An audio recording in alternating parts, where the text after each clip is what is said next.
During first period, my teacher asked, "Don't you want to go home before everyone sees the video?" What video? The classroom felt weird, like when you know someone's about to get in trouble. "Maybe you should go see the guidance counselor, sweetheart," Mr. Peters said softly, crouching down beside my desk. "Just for a little bit, okay? Am I in trouble?" Mr.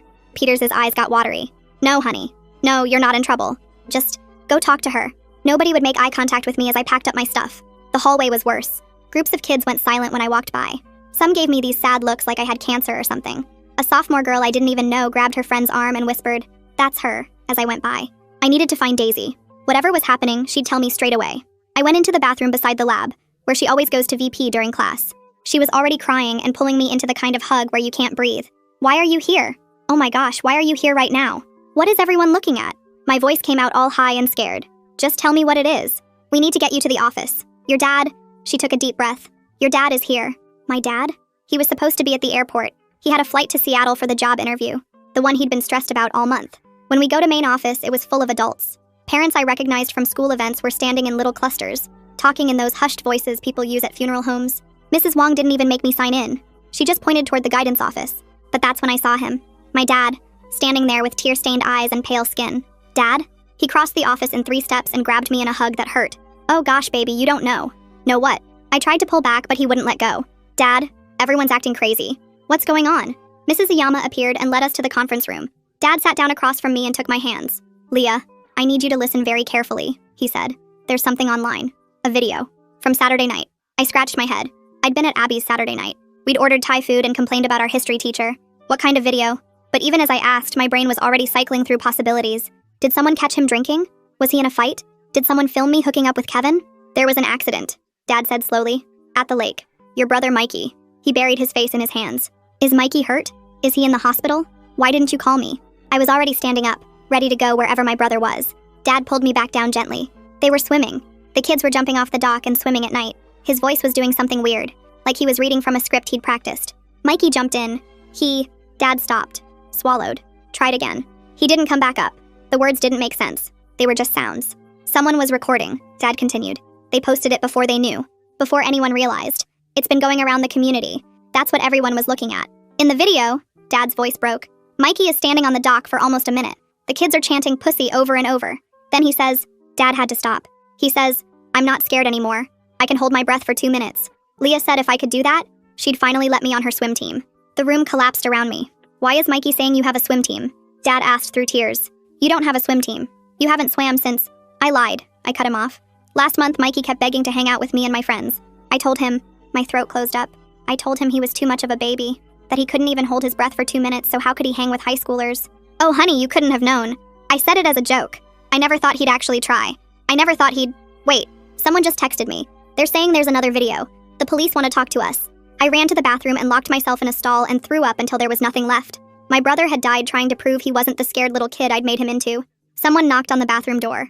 "Leah?" It was Daisy. "Your dad wants to take you home." Home. Where Mikey's room would still smell like his stupid Axe body spray, and his bed would still be unmade, and his jacket would still be hanging on the back of his chair. "Tell him I'll be out in a minute," I managed to say. Daisy was quiet. Then, "Leah, I was there." I opened the stall door. "What?" "At the party. I was there." She was holding her phone, hands shaking. "The video everyone's watching? It's edited. I have the real one." "What do you mean edited?" "Someone else was in the water when Mikey jumped. You can see them pulling him down." The bathroom door burst open. My dad's face was white. His fingers dug into my shoulder so hard it hurt, and I could smell the coffee on his breath when he leaned in close. "The police called while I was driving here, and we need to go to the station right now." His hand was shaking against my shoulder, and there were these red marks on his neck like he'd been scratching at it. Daisy still had her phone clutched against her chest, and she kept opening her mouth to say something, but Dad grabbed her arm too and started pulling us both toward the bathroom door. "We can't talk about this here where anyone might hear." The bathroom door slammed against the wall when he pushed it open, and 2 freshman girls washing their hands jumped back and stared at us. Dad didn't even look at them, just kept dragging us forward with his jaw clenched so tight I could see the muscles jumping. Daisy stumbled trying to keep up, and her phone almost slipped from her fingers, but she caught it and pressed it against her stomach like she was protecting it. The hallway was packed with kids heading to their next class, and they all turned to watch us rushing past. Someone had their phone out recording, and I heard whispers spreading behind us like a wave. A group of seniors pressed against the lockers to get out of our way, and one girl covered her mouth with her hand when she saw my face. My legs felt weird and disconnected from my body, but Dad kept pulling me forward past the science labs and the library and the cafeteria, where the smell of pizza made my stomach turn. Mrs. Wong was standing by the main office doors, and she just nodded when she saw us coming, holding the door open without saying anything. Her eyes were all red and puffy like she'd been crying. The parking lot was bright after being inside, and I had to squint against the sun reflecting off car windshields. Dad's car was parked crooked across 2 spaces with the driver door still hanging open and the engine running. He basically threw us into the back seat and slammed the door so hard the whole car shook. Daisy finally got her phone unlocked and shoved it at me with her hands trembling, so bad I could barely see the screen. The video was dark and shaky, but I could make out the dock and the water, and then Mikey standing there in his swim trunks. The sound was muffled, but I could hear kids laughing and someone yelling something I couldn't understand. Then Mikey jumped and the camera swung down to follow him into the water. That's when I saw it. Another shape in the water, arms reaching up from below right where Mikey went in. The video got even shakier, but for just a second you could see someone's head break the surface, and then Mikey's arms thrashing, and then nothing. Dad peeled out of the parking lot so fast the tires squealed, and I had to grab the door handle to keep from sliding across the seat. He had his phone on speaker balanced on the dashboard, and was punching in numbers while swerving around a minivan. "Tom, it's me. I need you to meet us at the police station." The voice on the other end said something I couldn't hear over the engine noise. "No, right now they're saying someone might have killed him." Dad ran a yellow light and the car behind us honked, but he didn't even slow down. The lawyer's voice got louder and clearer through the speaker. "Don't let anyone post anything online, and make sure that phone with the video stays secure as evidence." Daisy grabbed my hand and squeezed it so tight my fingers went numb. The police station was only 10 minutes from the school, but it felt like hours with Dad taking corners. So fast I thought we might flip. The building was this ugly concrete block with tiny windows and a flag out front hanging limp in the still air. Detective Serrano was already waiting in the lobby when we burst through the doors.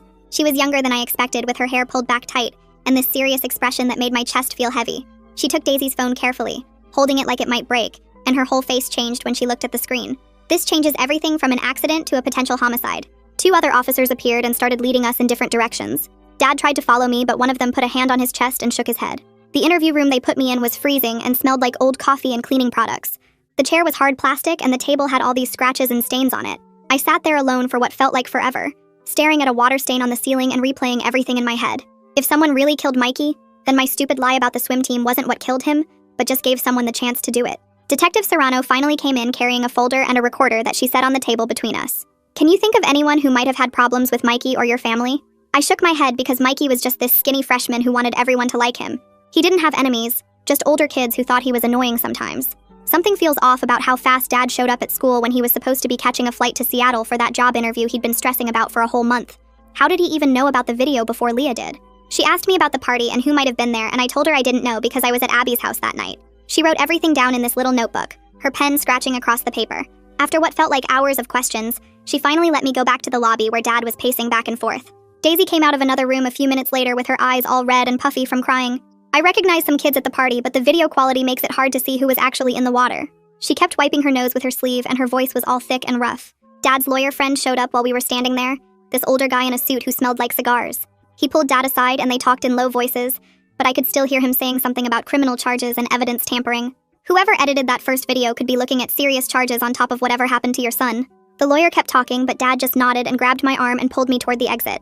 Daisy followed us to the parking lot where the sun was already getting low and making everything look orange. Dad's hands shook so bad he dropped the keys twice before getting the car door open. We drove home without anyone saying anything while the radio played some stupid commercial about mattresses. The streets looked the same but felt different, like when you come back from vacation and your house seems smaller.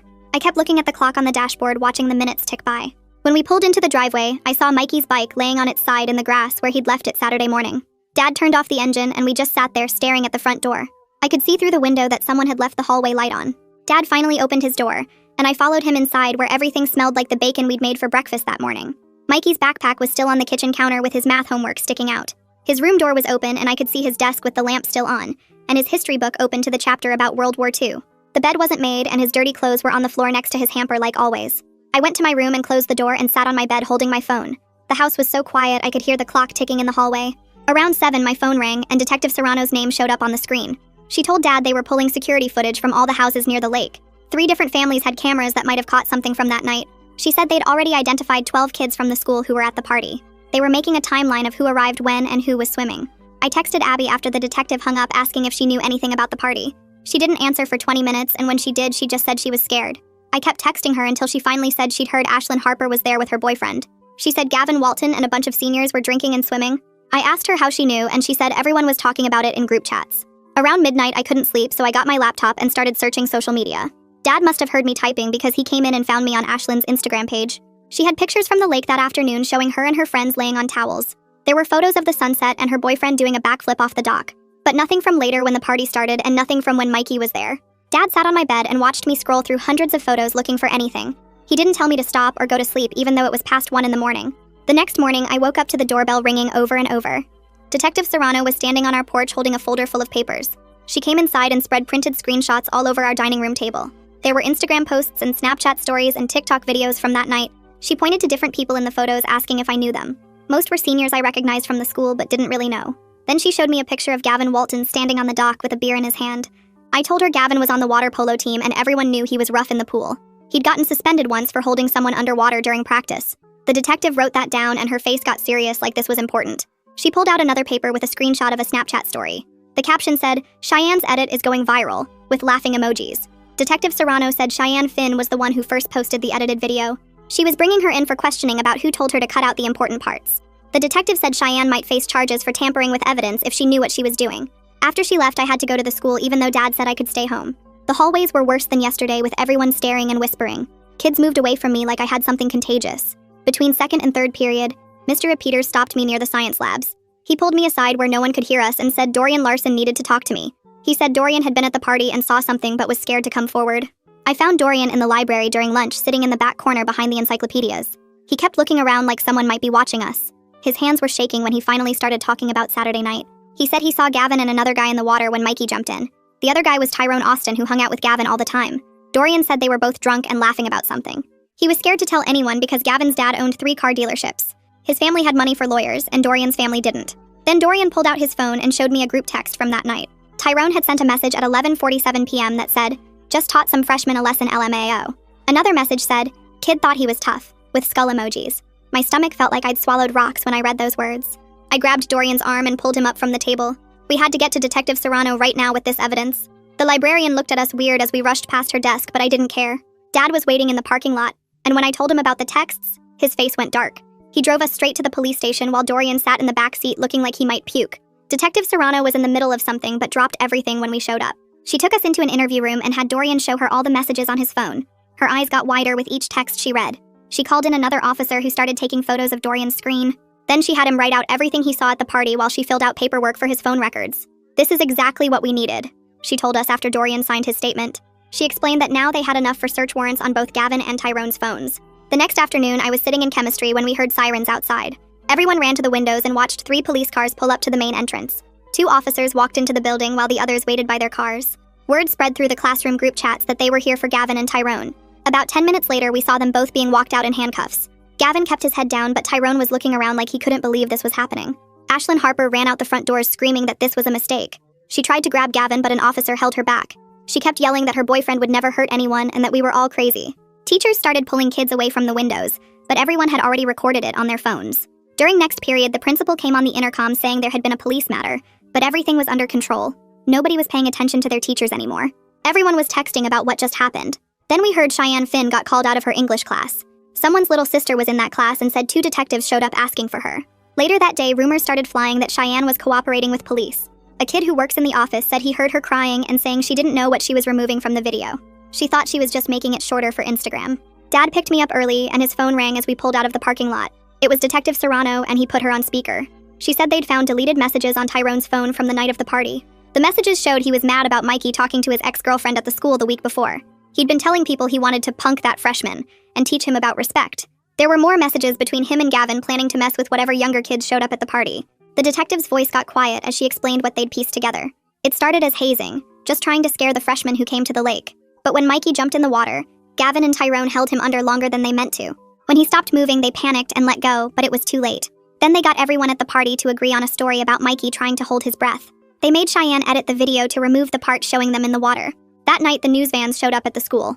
Ashlyn's parents had hired some expensive lawyer from the city who called a press conference right there in the parking lot. It's really interesting how Dorian kept those text messages, even though he was scared. I wonder if part of him knew they'd be important evidence later. He stood behind a bunch of microphones saying this was a witch hunt against innocent kids.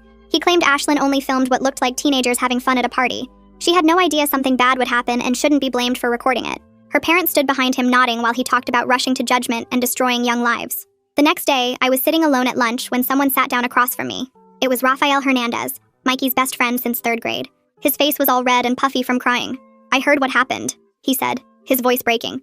"About what you told Mikey. About the swim team thing." My whole body went cold. Raphael kept talking about how Mikey had been so excited about that party.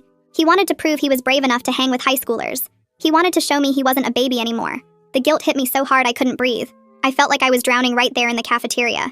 But then Raphael grabbed my hand. "I don't blame you," he said.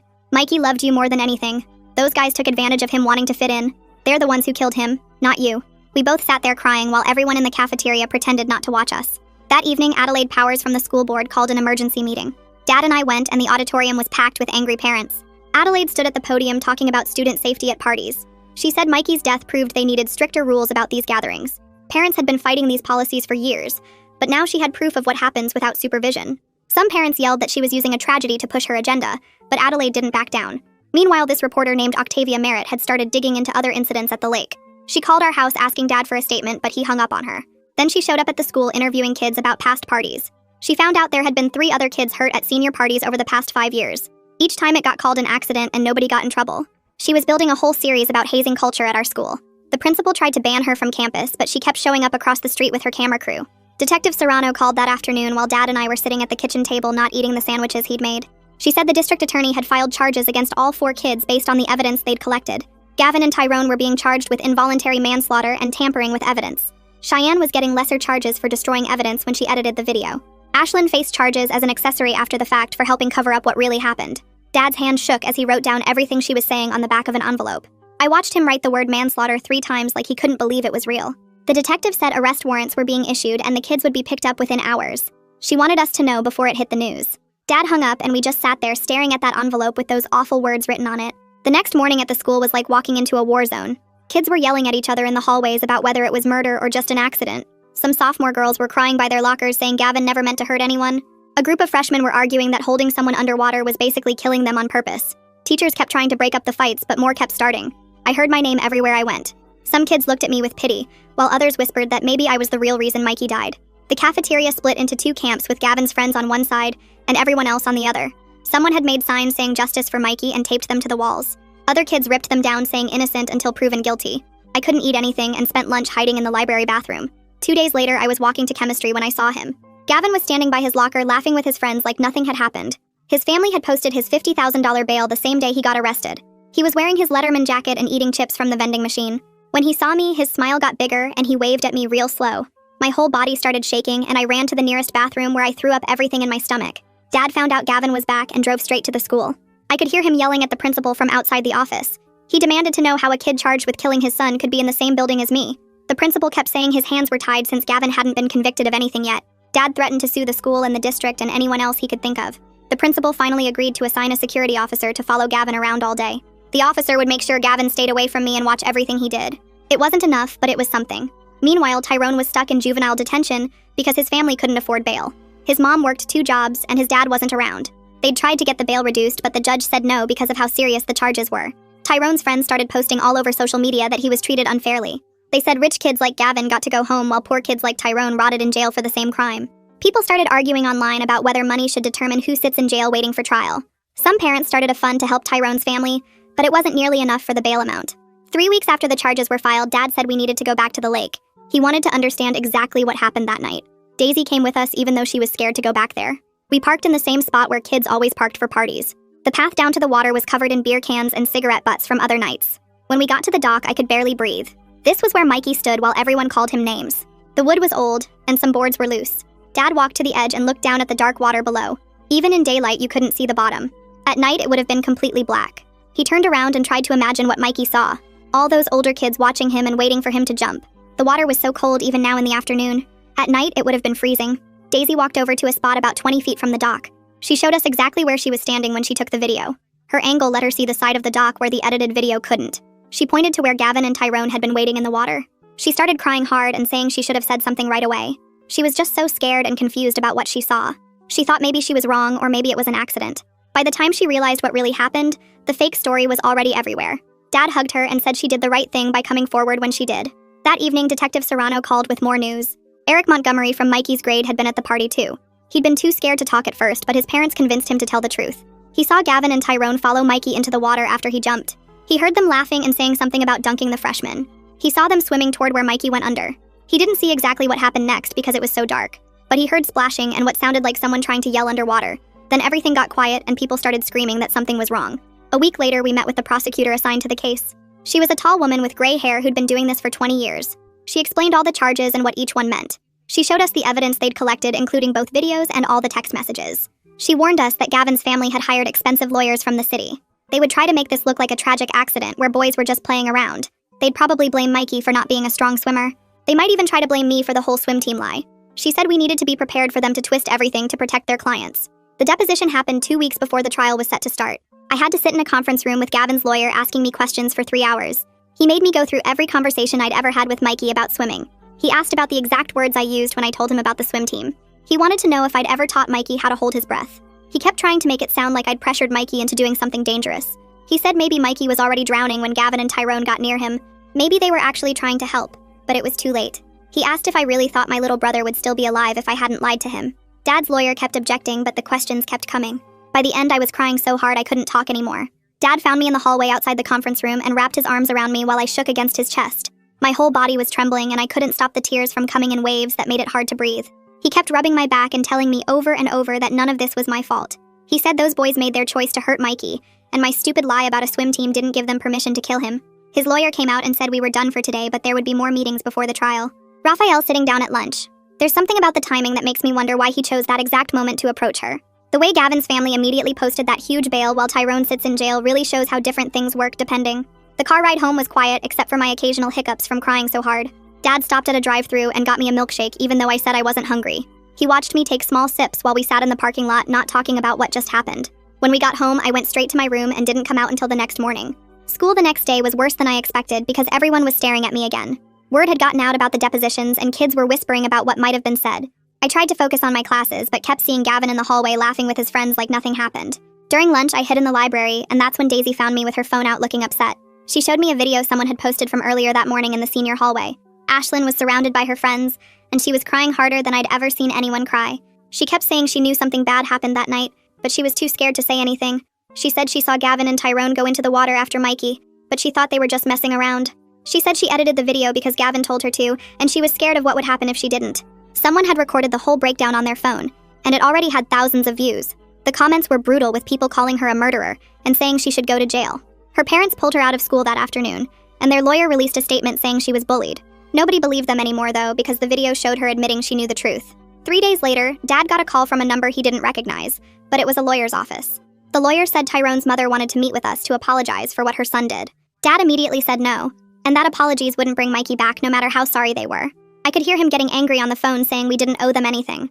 But something made me grab the phone from him and tell the lawyer we would think about it. Dad looked at me like I was crazy, but I needed to hear what she had to say. I needed to understand how someone's kid could do something so horrible to my brother. Dad argued with me for an hour about it but finally agreed to one meeting. We met at the lawyer's office downtown the following week with everyone sitting around a big conference table. Tyrone's mom looked like she hadn't slept in weeks with dark circles under her eyes and shaking hands. She started crying the second she saw us and could barely get her words out at first. She said her son got caught up with the wrong crowd trying to be popular at the school. She said he'd never been in trouble before, and she didn't understand how this happened. She wasn't trying to excuse what he did, but wanted us to know he was destroyed by guilt. She said he cried every night in detention, and wanted to take responsibility for what he did to Mikey. She showed us a letter Tyrone had written but couldn't send without lawyer approval. Dad took the letter but didn't open it and we left after 20 minutes of her crying and apologizing. In the car, Dad said he still didn't forgive them, but maybe hearing that helped a little bit. The prosecutor called that afternoon to tell us the trial date had been set for 3 months out. 3 whole months of waiting and seeing Gavin at the school every day walking around free. 3 months of passing Mikey's empty seat at the dinner table and his untouched bedroom. 3 months of people staring at me and whispering about the girl whose brother drowned. The waiting felt like drowning in slow motion, where every day stretched out forever. I started skipping classes just to avoid seeing Gavin and his friends in the hallway. Dad had to come get me from the nurse's office twice when I had panic attacks. The principal said they understood this was hard, but I still had to attend school. Every morning, I threw up before leaving the house because the anxiety was eating me alive. 2 weeks into the waiting, Cheyenne's lawyer contacted the prosecutor with a deal. She would plead guilty to evidence tampering in exchange for testifying about who asked her to edit the video. The prosecutor said this was huge because it would prove conspiracy to cover up what really happened.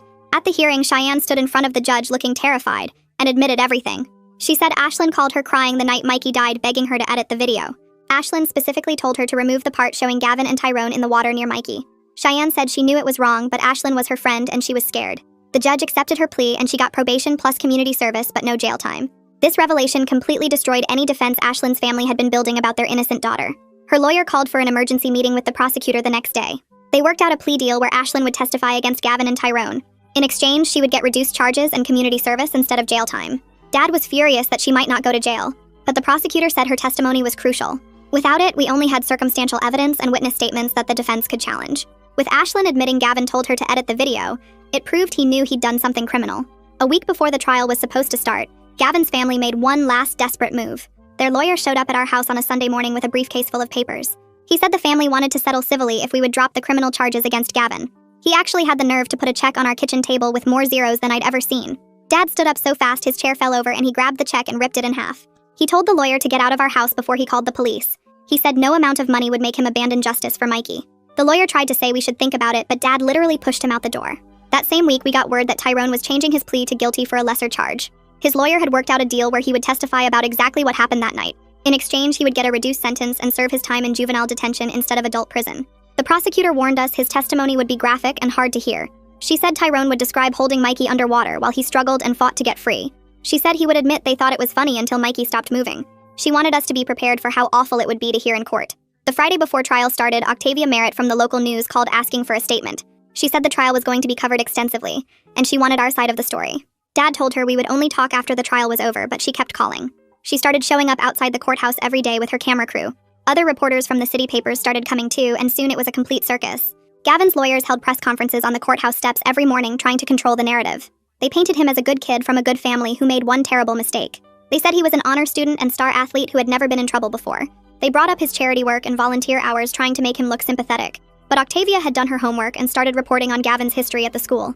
She found 3 other kids who said Gavin had bullied them over the years. She interviewed a freshman who said Gavin had held him underwater at the pool during swim practice. She found a teacher who'd written Gavin up multiple times for aggressive behavior. The story was changing from tragic accident to pattern of violence, and Gavin's lawyers were scrambling. They tried to get a gag order, but the judge said the press had a right to report. They tried to move the trial, but the judge said it would stay in our county. They tried everything they could think of, but the trial was happening, and the truth was finally going to come out. The trial started 3 weeks later on a Monday morning, and the courthouse was packed with reporters and people from town who wanted to see justice for Mikey. I wore the black dress Dad bought me for the funeral, and my hands wouldn't stop shaking as we walked past all the cameras. The prosecutor had prepped me for 2 hours the day before about what questions she would ask and how to stay calm when Gavin's lawyer tried to upset me. When they called me to the stand, my legs felt like jelly walking up there, and I had to put my hand on the Bible twice because the first time I missed it completely. The prosecutor asked me about Mikey first, and I told them how he always wanted to fit in with older kids, and how he looked up to me even when I was mean to him. She had me explain about the swim team lie, and I admitted I made it up just to get him to leave me alone that day. Then Gavin's lawyer stood up and started asking if I knew my careless words would make Mikey do something dangerous, and the prosecutor objected immediately. The judge told him to rephrase, but he kept pushing about how I should have known better, and finally the judge slammed his gavel and told him he was badgering a grieving witness. After I stepped down, Eric Montgomery took the stand, and what he said made everyone in the courtroom go quiet. He described being in the water near Mikey when he jumped in and hearing him laughing at first, but then the laughing turned to gasping. He said Gavin grabbed Mikey's shoulders and pushed him under while making jokes about teaching the freshmen to swim. Eric's voice broke when he described Mikey begging them to let him up, and Gavin just laughing harder and pushing him down again, while Tyrone held his legs so he couldn't kick free. The way Eric's voice broke when he talked about Mikey begging. How does someone watch that happen and not help? I wonder what made him finally decide to tell the truth after keeping quiet for so long. The prosecutor asked Eric why he didn't help, and he started crying saying he was scared of Gavin, and by the time he realized it wasn't a joke anymore, it was too late. Then came the worst part when they played Daisy's unedited video on the big screen for everyone to see. You could hear kids laughing in the background as Mikey jumped off the dock and then see the shapes in the water moving toward him. The video was dark, but you could make out someone pulling him down and holding him there while he thrashed around trying to get air. 3 jurors started crying and had to look away, and even the judge had to clear his throat and call for a recess. When we came back, Gavin's parents were sitting differently, like they'd finally understood their son wasn't the victim here. The jury went to deliberate after closing arguments, and we sat in the hallway waiting on those hard benches that hurt your back. Dad held my hand so tight it hurt, but I didn't pull away because I needed something to hold on to. After only 3 hours, the bailiff came out and said they had a verdict, which the prosecutor said was really fast for a case like this. We filed back in and watched the jury foreman stand up with the paper shaking in his hands. He read guilty for involuntary manslaughter, and guilty for the evidence tampering charge too. The judge sentenced Gavin to 5 years in juvenile detention, but said with good behavior he'd probably only serve 2, which made Dad curse under his breath. As soon as we got outside, something broke in me, and I started crying harder than I had since Mikey died. But this time it wasn't the guilty crying that felt like drowning, but something else like a weight lifting off my chest. Dad held me there on the courthouse steps while reporters took pictures, and I realized for the first time that Mikey died because cruel boys targeted him, not because of my stupid lie about a swim team.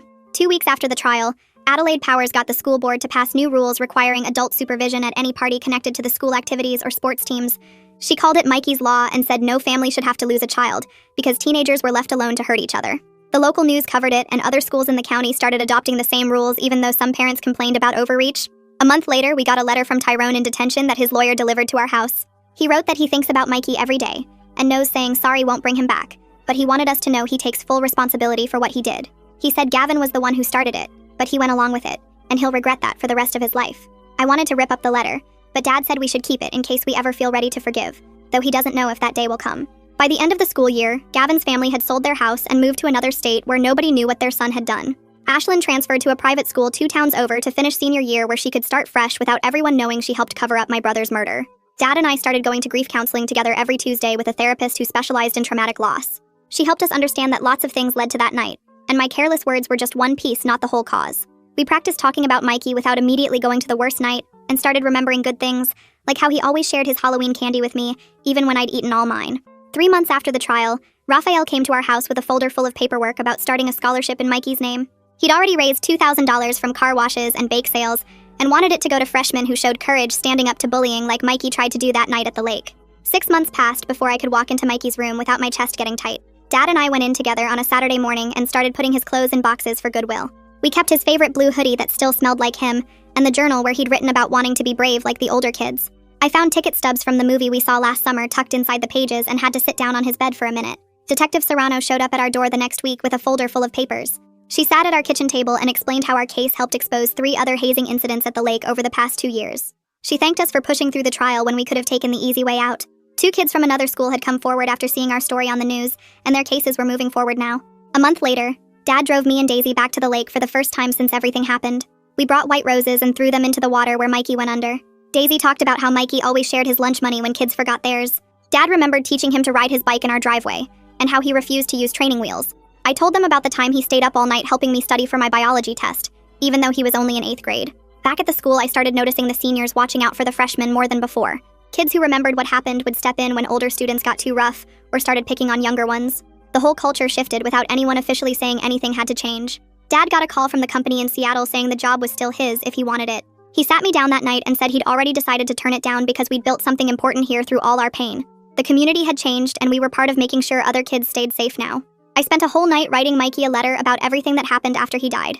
I told him about the trial and how those boys got punished, and how the school changed its rules. I apologized for my stupid lie about the swim team, and said I'd give anything to take those words back. The next morning, Dad and I went to his grave, and I burned the letter right there, watching the smoke rise up and hoping somehow he knew the truth came out. Daisy started coming over more often, and we talked about starting a support group for siblings who'd lost brothers or sisters to violence. We put up flyers at the school and the library, and 5 kids showed up to our first meeting in the church basement. Every Tuesday, we'd sit in a circle and share our stories and slowly learn how to carry our pain without letting it crush us. Almost exactly 1 year after Mikey died, the school held a memorial service and asked me to speak. I stood at the podium looking at hundreds of faces and talked about how one cruel moment can destroy everything. I said we all have to watch out for each other because words can push people to do dangerous things. I told them about my lie and how I'll carry that guilt forever, but I've learned to honor Mikey by protecting others the way I failed to protect him. Thanks for hanging out with me through all of this today, folks. Kinda wild to share all these thoughts with you, and I really appreciate you sticking around till the end. If you made it to the end, drop a comment. I love reading all your comments.